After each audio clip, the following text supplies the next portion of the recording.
Mya Wolf presents A Christmas Dazzling, written by Test for Echo. Why do I have to be in here? Arya thought to herself. She sighed and looked at the line of children waiting patiently to see Santa. Tugging lightly at the itchy elf costume she was wearing, she shooed another kid to the fat guy Canterlot Shopping Center employed. Why this realm had the strange tradition of waiting for some mythical deliverer of presents to squeeze through a chimney was beyond her. Just like the other one with the giant rabbit that leaves behind chocolate eggs. And every other holiday, really. As another kid climbed on the actor's lap, Arya wished that she managed to get a job at one of the stores in CSC instead. It must be less boring than standing around, being overly cheery to kids who would in a few years cringe at the thought of sitting on Santa's lap. It was a few days before Christmas, and the Dazzlings had regained acceptance at CHS in the past few months. While Sonata was a full-time student there, Adagio and Aria decided to try and find employment instead. It wasn't like they had magical powers to get anything they wanted anymore. Adagio had managed to find work rather quickly. Arya wasn't sure if it was actually due to any skill she had, or for other reasons, but Arya only managed to get the job as an elf recently. Ever since, it had been a living hell, having to put up with a farce and be nice while she was at it. It didn't help that she barely had any time to think, let alone think about getting a gift for the two other sirens. Alright, Squirt, you're next, she muttered, waving another kid to move forward. Warily, she looked up through the glass ceiling of CSC. A few wisps of snow blew across its surface, and she guessed that it was more than likely snowing. Looking back down, she groaned as the kid that she just sent to the guy's lap started screaming his head off. Someone please deal with it. Please, please, please, please, please. She mentally wished. To her relief, a co-worker elf grabbed the crying child and took it to its mother. A few moments slipped by, and every so often Arya would usher along another kid to Santa. Suddenly, she was startled by hearing her name called. Aria! An excited, high-pitched voice cried. She was tackled from behind by a familiar figure. Pushing the figure off of her, Arya scrambled to her feet. Sonata, she hissed. You know you're not supposed to hug me in public.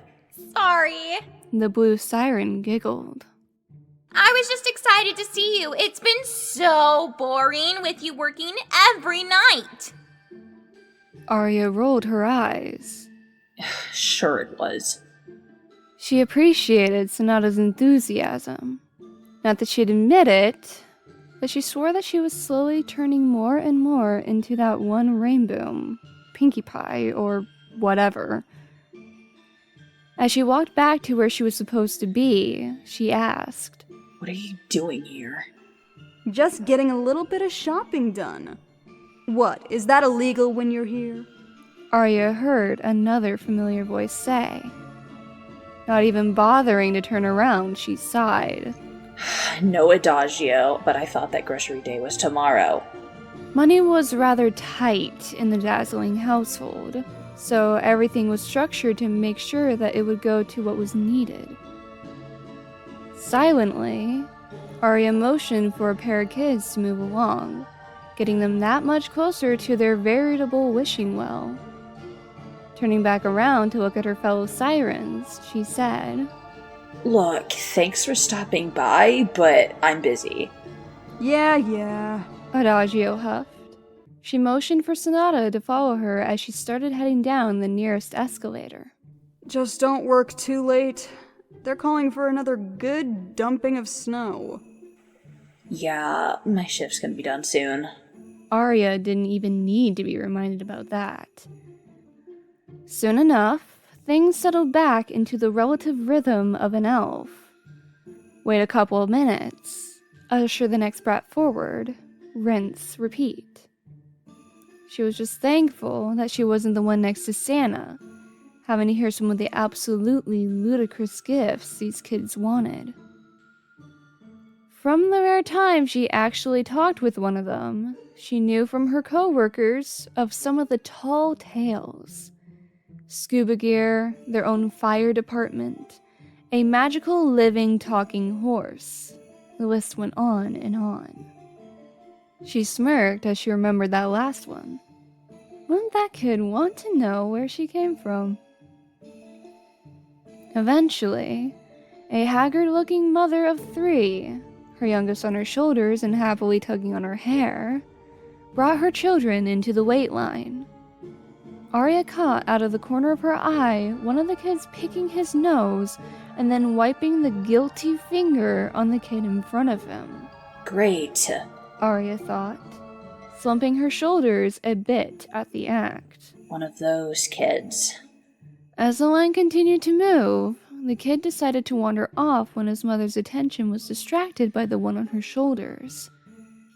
Suddenly, Arya felt a giant tug on her single ponytail from behind. Whipping around, she growled when she saw it was the nose picker from earlier. Grabbing him by the arm, she marched back towards his mother. With a huff, she let go of the kid and pushed him back to his mother. In a low snarl in her voice, she told the mother, You really need to watch where your kids are going. This punk thought my hair was something his germ-laden hands could use. Surprised, the mother scoffed. My son would never do that. Shouldn't you be keeping the line in order? About to dismiss the family, she halted when the kid went straight back to nose-picking, right in front of his mother. Swiveling back around, she said, Seriously, he's right in front of you. Can you not let him know not to do that in public? A few heads turned to look at the commotion that was started. With a glare, the mother retorted, He's a kid, and more importantly, my son. And if it's his finger, I don't have to do anything you say. She turned her head and ignored the mildly angered siren. The evening of children, annoying, screaming, crying, or just normal, had taken its toll on Arya's temper. Without thinking, she cried. Well, I know exactly where he can put it next time he uses it. Up your ass. The entire level that Arya was on suddenly fell silent. Almost instantly, Arya realized what she said. Crap. A few beads of sweat formed on her face. Parents and children in her vicinity backed away from her. Turning around, she saw a few of her co-workers looking at her, agape. Her heart sunk when she saw her manager coming down the hall. No words were needed to be said, but he said them anyway. Aria, office, now! Gulping and taking off her hat, she reluctantly followed.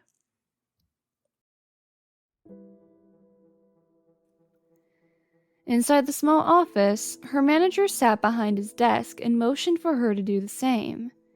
Hesitantly, she complied. As she sat, she placed her health hat on the desk. A few more beads of sweat had formed and slowly slid down her face as her manager just stared silently at her. Finally, he broke the silence. Aria, I know how much you need this job. But I also know that this isn't the first time that parents and children have gotten on your nerves. Slowly, Arya nodded her head. Listen, I'm not unsympathetic. And you're lucky that no one else has looked for this kind of work. You've got one more chance. Go take a short break. I'll cover for you while you clear your head. He stood up and gestured for Arya to leave. Thankful, but also slightly nervous, Arya got up and grabbed her hat before shakily opening the door. Outside, she heaved a long sigh and headed down a nearby escalator to the ground floor.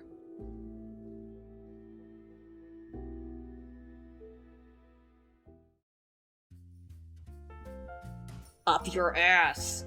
Came the distinctive sound of Arya's voice over the bustle of moving people in CSC. Adagio winced as she heard the tail end of her compatriot's outburst. Sonata didn't seem to notice. She was looking intently at the wares of nearby stores. Occasionally, she would ooh at something that caught her interest and try to convince Adagio to get it. As they continued walking, Adagio looked over her shoulder in the direction of where Arya was working. The three of them might have relinquished their modus operandi, out of mix of necessity and practicality, but Arya still had quite the temper if bothered. Sighing, she grabbed a small piece of paper from the sole shopping bag hanging on her arm. Unbeknownst to Arya, she and Sonata were not out for the weekly supply of food, but rather a shopping trip for a gift or two. The paper was merely a list of gift ideas for the Purple Siren. Hey, Daji, do you think Arya might like this? Sonata chuckled, holding up a very frilly, girly dress. Adagio rolled her eyes. Come on, Sonata. Let's head over to the electronics section. You know how much Arya loves her video games. Can we stop at the food court on the way there? Sonata asked as Adagio yanked her towards the west side of the mall. We can eat later. I swear, Sonata, it's like you're a vacuum cleaner some days. Am not. Oh, hey! The pair walked by a janitor cleaning up a spilled food tray. Is that a chicken wrap? The janitor looked up at them in surprise. Groaning, Adagio muttered, You just proved my point. Soon enough, Adagio and Sonata arrived at the electronics store section of CSC. Small stands were set up in the corridor for showcasing the latest smartphone or some such. Scratching her chin, Adagio finally found the store she was looking for, dragging Sonata with her lest the blue siren get suckered into buying something they not need. Adagio entered the video game store and told Sonata to stay put. Adagio searched the shelves. Arya's one true pride was her pastime of video games, and she was anticipating the new yearly releases. Finding the right section, she scanned the different titles. To her, they all seemed the same, but apparently they weren't. Once again, looking at her gift list, she grabbed a box of Falling Out 4, or whatever it was called. She heard a whimper from the direction she left Sonata. When she returned, she saw her fellow siren hiding her gaze from a trailer for the same game that she just picked up. She watched the trailer for a few seconds and grimaced at some of the violence on the screen. But frankly, it wasn't as bad as some of the things we saw in the oceans of Equestria. Looking back at Sonata, Adagio saw her looking at one of the shelves. The blue siren turned to hold a game case up and say, We should get this for Ari. It looks so fun! Adagio inspected the cover. A fat plumber was cheerily grabbing a blank-eyed star, while some spiked turtle thing was scowling in the background. Somehow, it looked happy too. Not today.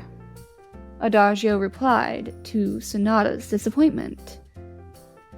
After paying for the game, pretty much blowing the Aria Christmas present fund, the two sirens left the store and continued walking. Before getting much farther, they were surprised to hear a voice call out in their direction. Hey, Adagio! The yellow siren turned around to see a familiar, fiery-haired teen wearing a leather jacket come running in their direction.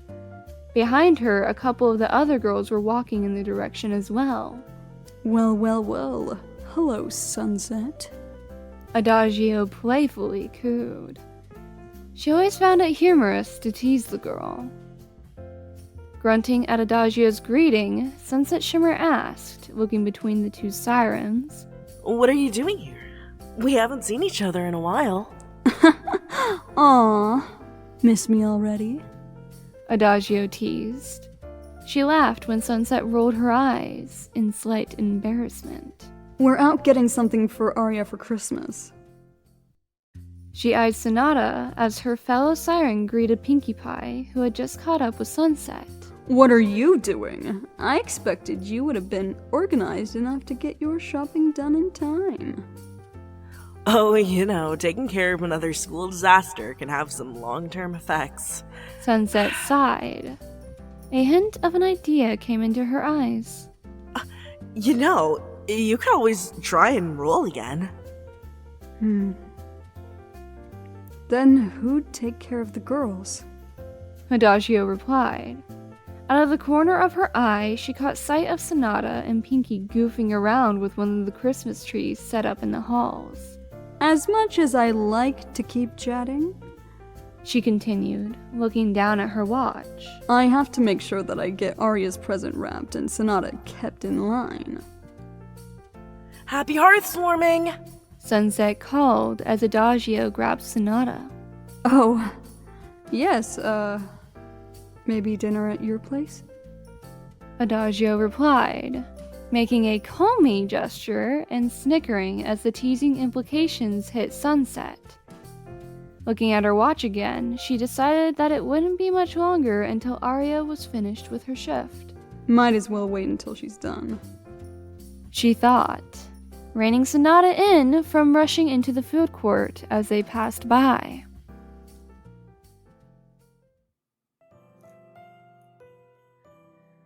Arya wandered the floors of CSC. Slowly, she was beginning to calm down from her mixture of anger and anxiety. Hopefully, she still had her job by the end of this. As she dawdled past a few stores, her mind drifted back over the past couple of days. Whenever she actually saw her fellow sirens, she had best given them the cold shoulder, at worst argued, usually over something trivial. This morning, she had snapped at Sonata because she spilled some milk on the kitchen table.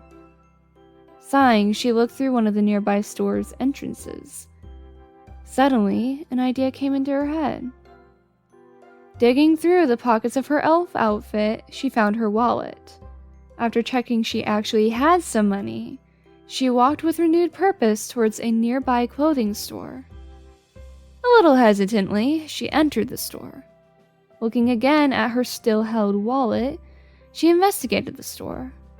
She cringed a bit at some of the prices of the pants, shirts, dresses, etc., and finally checked out the small baubles in the till area. To her surprise and mild excitement, there was a small travel clef hairpiece on display, almost identical to Adagio's pant clip-ons. Unfortunately, there wasn't a similar piece for Sonata. She rang the bell at the till, and soon enough a clerk manned the register. Without saying a word, the clerk took the single item and gave Arya a slightly miffed look. Handing it back to Arya, the clerk muttered unenthusiastically, like having said it so many times it had no meaning whatsoever anymore. Happy holidays. Huh. Oh, yeah. Arya muttered, looking at the hairpiece. Pocketing it, she made her way through CSC, searching for a store that might have something that could be an acceptable gift for Sonata. Her wanderings brought her to a bookstore. Deciding that there were no other stores of interest nearby, Arya entered the store. Mindlessly, she looked amongst the shelves of books, magazines, and comics. A magazine on a rack caught her interest. Smirking, she picked it up and looked through it. Closing and reading the cover, 101 Ways to Make Your Food Taste Like Mexico. She decided it would be perfect for the taco-loving siren, if nothing more than for a joke. As she went up to pay for the book, the clerk excitedly asked, Would you like that gift wrap? Only an extra $1. No. Arya answered, just wanting to get everything over with. Or you could get the companion pita recipe book. The clerk continued, ducking under the till counter. No, I just want the book. Arya grunted. Or you could get the... No! No, Arya took a deep breath. I just wanted the book. Appearing slightly perplexed, the clerk scanned the book and bagged it. She handed it to Arya, still wearing her expression. Happy holidays! She called as Arya left. Yeah. Arya sighed, rolling her eyes and heading back towards the Meet Santa area. Walking past the line of kids and parents, she left the bag by her employee locker. Straightening out her uniform, she went back to her post. However, when she got back, she saw the line breaking up and her coworkers getting ready to leave for the night. She looked down at her watch. The last half hour of her shift passed quickly for her not to notice. Turning on her heel, she went back to grab her bag and winter coat. She made her way through the throng of people and headed toward the exit of the shopping mall. With a sigh of relief, she exited into the cold night's air. A few snowflakes were falling, and Christmas lights were visible on the horizon. As she started to walk to the bus stop, she halted when she heard Sonata call her name. She spun around to see her fellow siren rush up to her, followed by Adagio. Their leader was wearing a soft smile as Sonata gave Arya another hug. What you got in the bag? Sonata asked, pointing curiously to the item in Arya's grasp. Oh, I can't tell you. She mumbled, a slight blush growing on her face. Did Arya finally grow a heart? Would that be our Christmas present? Adagio guessed. She grew a satisfied smile as Arya looked away. Changing the subject, Arya asked, What are you doing here? If you were getting food, you'd be taking longer than this. Well, normally I wouldn't tell you. But since I can't assume you've had a horrible evening... Adagio knew she hit the nail on the coffin when Arya blushed again. We were actually out here to gift shop for you. Yeah. Sorry I've been so cranky lately, guys. Arya stated. She dug around in the bag and pulled out her 2 presents. Since we've all guessed what we were out here for, why don't we just exchange stuff now? Chuckling, Adagio said, Why not? She grabbed the video game from the small plastic bag and handed it to Arya as the purple siren gave her gifts to her compatriots. Sonata's eyes lit up as Arya gave her the recipe book. As Adagio and Arya swapped presents, Adagio exclaimed, That's a beautiful hairpiece, whispering under her breath. Just like the siren who will wear it. Catching what Adagio whispered, Arya just snickered and looked at the gift Sonata and Adagio got her. Clearing her throat, she said, Thanks, guys. I guess being stuck here for good can't be all that bad.